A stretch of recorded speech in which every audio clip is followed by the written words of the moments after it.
Yeah. Yeah. You want your 10 bucks more? Oh, I don't care. You should probably do that before. Okay. I missed one of these. Different areas. Get a shovel.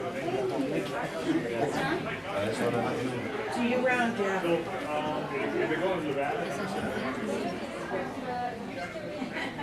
Maybe not.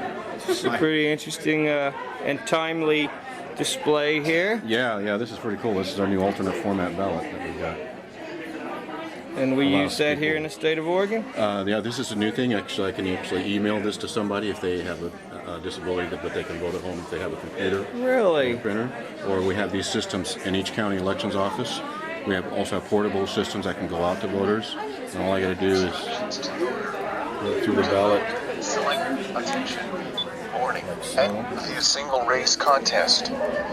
Race statewide nonpartisan. Favorite family holiday vote for one. And when I get to where I want to vote, I just press select. Christmas. I go through the whole ballot like that. And when I'm all done, I print it out and put it in my return envelope and sign it. Oh, wow.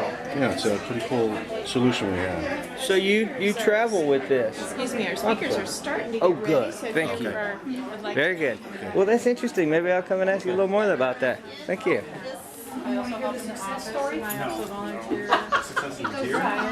We have an elk bounty. Good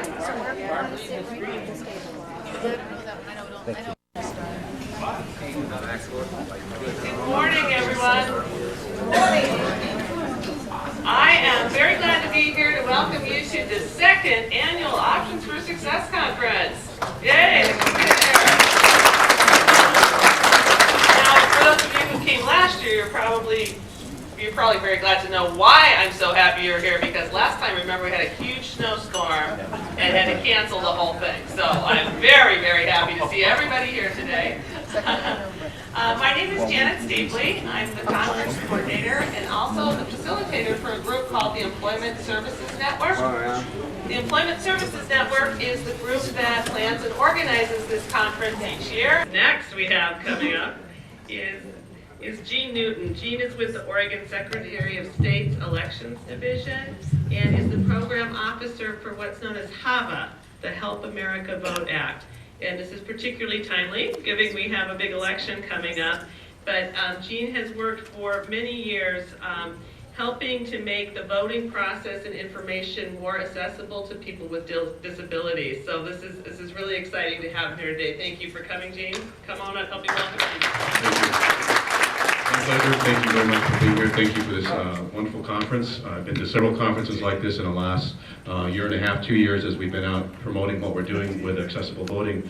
And this has been a great conference, a good response, great participants and people really interested. And as Representative said, get involved, and the best way that we can get involved to start with is to get out and vote. The Help America Vote Act was passed in 2002 by the Congress after the rather interesting election we had in the year 2000. Some of you remember the hanging chads and the problems we had that year. Congress passed the Help America Vote Act, and one of the requirements in that Help America Vote Act, along with some other things, was making voting accessible in the same manner for privacy and independence for everybody.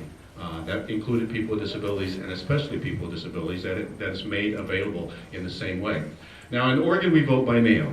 When I first came on this job in 2003, I'd always say, well, we're trying to make voting more accessible. People would say, well, we have vote by mail. We don't have a problem here. And I would look at them and say, well, actually vote by mail, when it was, there's some great things about vote by mail. All of a sudden now the ballot goes to the voter rather than the voter having to go to the ballot. And that created accessibility for a large population that maybe had problems with transportation, maybe had issues of getting out of work for that one single day to go down and vote at the polling place, et cetera, et cetera. But what it did, it created maybe some new barriers for people who are unable, for whatever reason, to access a printed ballot. And so the task that we had, and the task that I had when I first started this, is how do I make voting accessible to people with disabilities so that they can vote the same way that we all do, which is how we vote at home. In the privacy of our own home, our ballots come to us 14 or 15 days. Some of you already have your ballot probably. And you have 14 or 15 days to vote. Well, if you're a person who cannot access that printed ballot, you may not even know it arrives, for one thing.